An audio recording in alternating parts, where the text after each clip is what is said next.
안녕하세요. 송마영 박사입니다. 오늘은 구약원어에서 공식 익히기를 공부하겠습니다. 오늘 공부할 알파벳은 사메크입니다. 사맥의 개념과 숫자와 파생 의미, 상형적 의미에 대해서 공부해 보겠습니다. 이 사맥은 버팀대에서 나온 상형 문자입니다.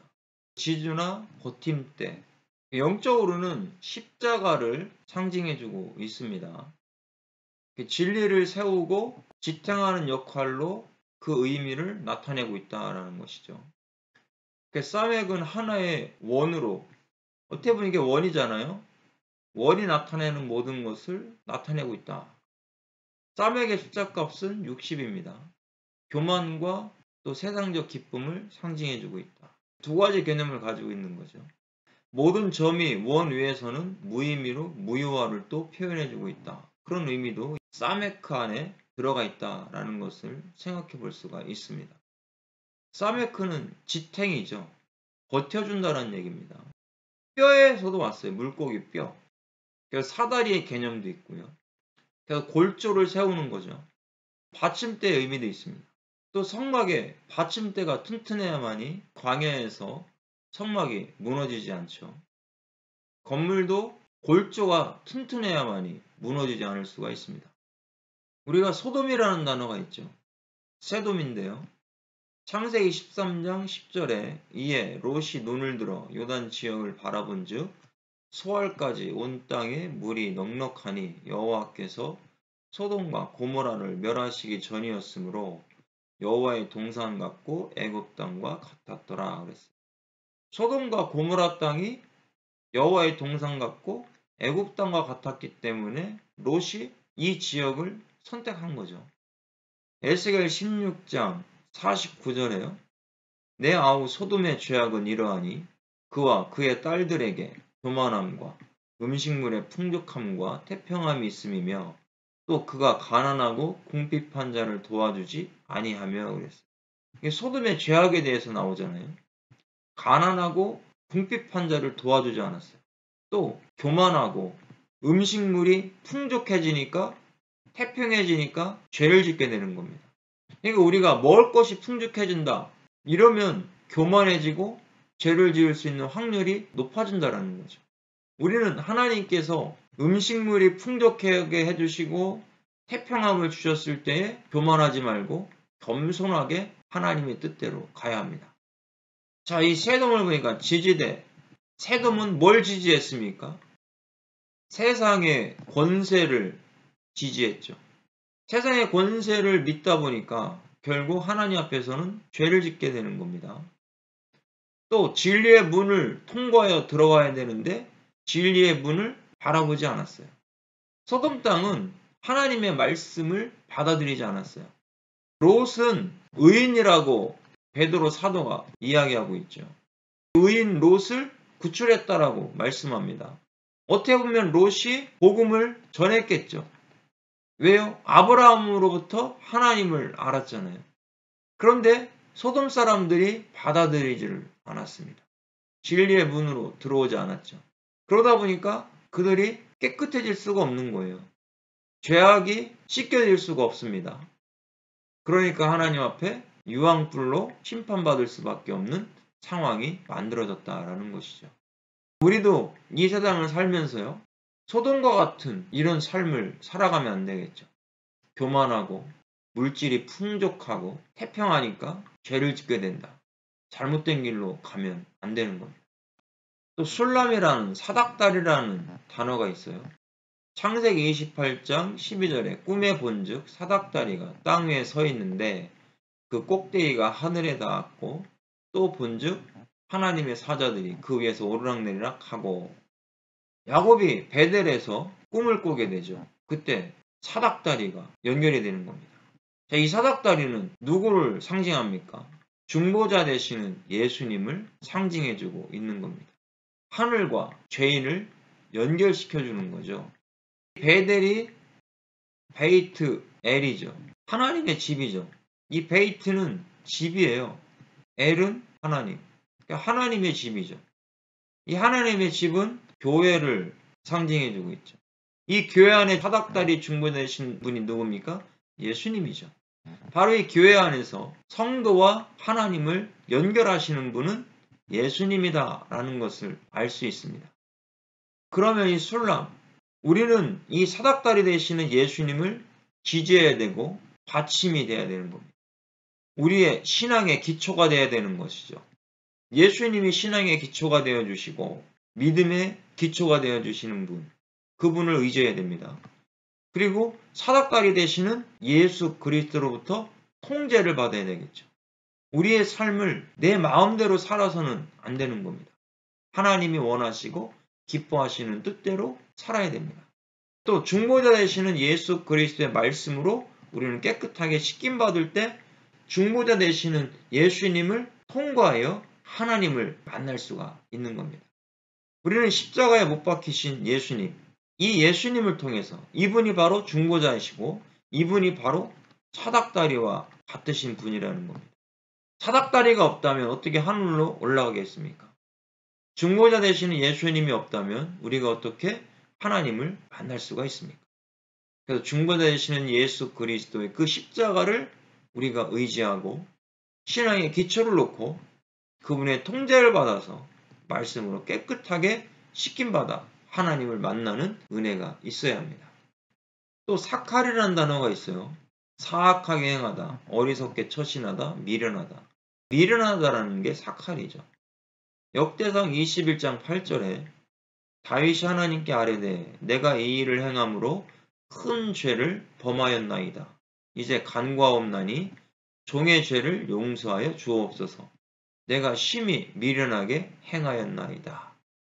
다윗도 이렇게 사칼로 미련하게 일을 행할 때가 있었어요. 그것이 인구조사였죠.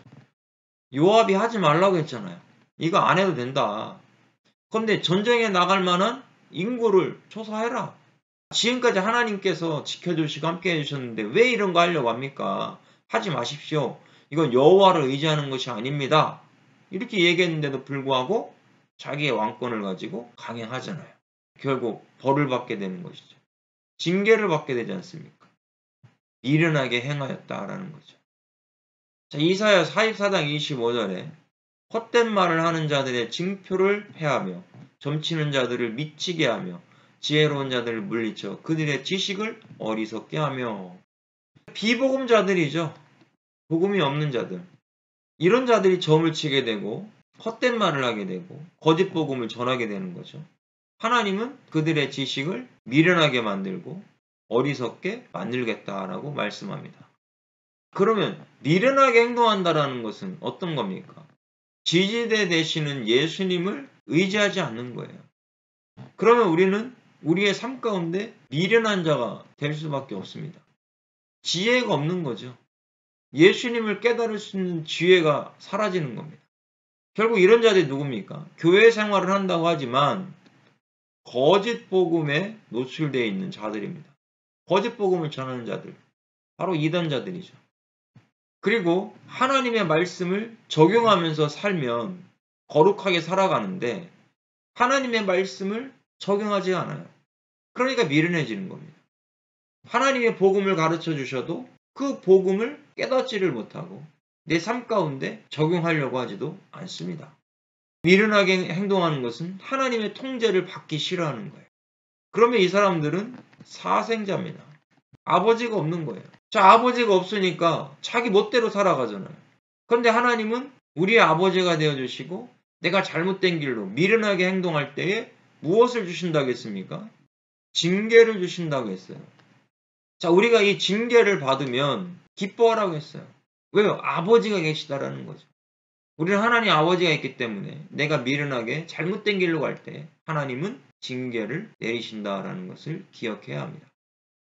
우리간이라고 하는 단어에 숙하가 있어요. 초막이죠. 자, 우리가 초막절 할 때 초막을 짓고 살잖아요. 초막을 왜 짓고 살았습니까? 유대인들이. 하나님의 은혜를 기억하는 거죠. 어디에서요? 광야에서 하나님이 40년 동안 축복하셨던 것을 기억하는 거예요. 우리가 이 세상은 초막과 같아요.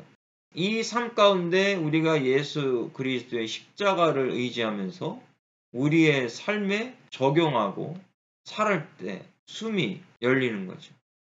자, 이것은 어떻게 보면 우리가 이 세상에서 육적으로는 초막과 같은 그런 집에 산다 할지라도요. 예수 그리스도가 내 안에 계시면 우리는 하늘을 바라볼 수가 있고 그 말씀을 적용하면서 살아갈 때 거룩하게 살 수가 있다. 부자와 나사로의 비유를 우리가 생각해 볼 수가 있습니다. 부자는 호화스럽게 살았죠. 먹을 거 맛있는 거 다 먹어가면서. 근데 나사로는 거지예요. 부자의 상에서 떨어지는 부스러기로 배를 채우려고 했는데 그것도 제대로 못했어요. 개들이 와가지고 헌대를 하고 그랬습니다. 그런 인생을 살았어요. 어떻게 보면 육적으로는 초막과 같은 삶을 살았어요. 그러나 나사로의 그 안에는 무엇이 있었습니까? 복음이 있었어요. 예수님이 있었어요. 그러니까 죽고 나서 아브라함의 품에서 기쁨이 있었다라는 거죠. 그런데 부자는 호화로운 집에서 살았어요. 그런데 그의 속사람은 초막과 같은 삶을 살고 있었다라는 거죠. 왜 그렇습니까? 예수님이 없습니다. 예수님이 없는 삶이니까 그는 죽어서 음부에 떨어지고 고통당하고 결국 영원토록 고난당할 수밖에 없는 삶을 살았다라는 겁니다. 비록 우리가 이 땅 가운데서 초막과 같은 삶을 산다 할지라도 우리는 내 안에 예수 그리스도가 살아계시다라는 거 이것을 꼭 기억할 수 있기를 바랍니다. 착한이라는 단어가 있어요. 유용하다, 유익하다, 도움이 되다 이런 뜻입니다. 자, 우리가 언제 신앙과 믿음이 유용합니까? 십자가 예수 그리스도를 의지하고 내 삶 가운데 복음의 말씀을 적용하면서 살 때 구원의 유익이 있다라는 겁니다. 우리는 신앙과 믿음의 유익이 있으려면 십자가에 달리신 예수님을 의지하고 복음의 말씀을 내 삶 가운데 적용하면서 살아야 합니다. 할라우라는 단어에 용서하고 사면하다, 죄를 사면해 주는 거예요. 우리의 원죄가 언제 사면됐습니까? 십자가에 예수님이 못 박혔을 때 우리의 원죄가 사면을 받았습니다. 용서함 받았습니다. 그리고 라메드, 주님의 말씀을 배울 때 주님의 말씀을 통해서 우리가 예수님을 깨닫고 구원 받았을 때 우리의 죄가 사면을 받았습니다. 그리고 생명의 울타리 안으로 들어오게 된 겁니다. 용서함 받은 사람들은 예수님의 생명의 울타리, 양의 울타리 안으로 들어온 자들이 사면을 받았다라는 것을 알 수가 있습니다. 셀라라고 하는 바위가 있어요. 바위가 두 종류예요. 하나는 쭈르라는 반석 바위입니다. 쭈르는 호렙산의 반석을 이야기해주고 있죠. 호렙산의 반석은 치라고 했어요. 그래서 이 쭈르는 고난당하신 예수님을 상징해주는 거예요. 이것은 쳐야 됩니다. 그런데 가데스의 반석은 셀라 반석이에요. 가데스의 반석은 치지 말고 명령하라라고 했어요. 그런데 모세가 쳐버렸잖아요. 그래서 너희들은 하나님의 의를 드러내지 않았기 때문에 가나안 땅에 못 들어간다. 이렇게 말씀하셨어요. 셀라 반석은요. 재림하실 예수님을 상징해주는 반석이에요. 이 반석은 영광 받으실 예수님을 상징해주는 겁니다. 쭈르 반석은 고난당하신 예수님을, 셀라 반석은 영광 받으신 예수님을 상징해주는 거예요. 이건 다시 십자가에 못 박으면 안 돼요. 그래서 모세가 이것을 다시 때려버렸기 때문에 하나님께서는 의의를 드러내지 않았다라고 말씀하시는 겁니다. 우리도 율법의 의의로 구원 얻으려고 하는 것은 셀라 반석을 치는 것과 같은 거예요. 다시 십자가에 못 박는 자들은 영원히 구원받을 수 없다라고 말씀하고 있습니다. 그러면 이 영광 받으실 예수 그리스도 이 반석은 십자가에 못 박히신 예수 그리스도가 다시 오신다라는 거예요. 그 예수 그리스도 안에서 우리는 복음의 말씀을 배우고 익히고 적용하면서 살아야 됩니다. 그럴 때 아인, 눈이잖아요. 재림하시는 그 영광의 주님을 우리가 보게 되는 거죠. 주님을 보고 우리는 부활의 역사가 일어나게 되는 겁니다. 쭈루 반석을 통해서 예수님이 고난당하심으로 구원받았고 셀라 반석, 영광의 주님을 지금 기다리고 있다라는 것을 기억하시기를 바랍니다. 자, 우리 세타로 숨기다, 부수다 그랬잖아요. 복음은 숨겨졌다라고 했어요. 십자가에 못 박히신 예수 그리스도의 복음, 이 십자가잖아요. 이것도 십자가죠. 이 복음은 숨겨져 있습니다. 숨겨져 있기 때문에 새롭게 잉태, 아이가 뱃속에 있으면 뭔가 있기는 하지만 눈에는 안 보이잖아요. 복음이 그런 거죠. 우리 안에는 있지만 눈에는 안 보여요. 예수님이 내 안에 계시지만 눈에는 안 보여요. 이것이 바로 복음이라는 거예요. 이 숨겨진, 감추어진 이 비밀을 하나님은 저와 여러분들에게 나타내 주셨어요. 복음의 비밀을 알았다라는 것, 엄청난 복이다라는 것을 생각할 수가 있습니다. 자, 오늘은 사메크에 대해서 공부했습니다. 사메크는요, 지지대, 버팀대, 기초를 놓는 이런 것을 기억하시면 됩니다. 우리의 신앙의 기초, 믿음의 기초는 예수 그리스도다라는 것을 오늘 이 시간 꼭 기억할 수 있기를 바랍니다. 수고하셨습니다.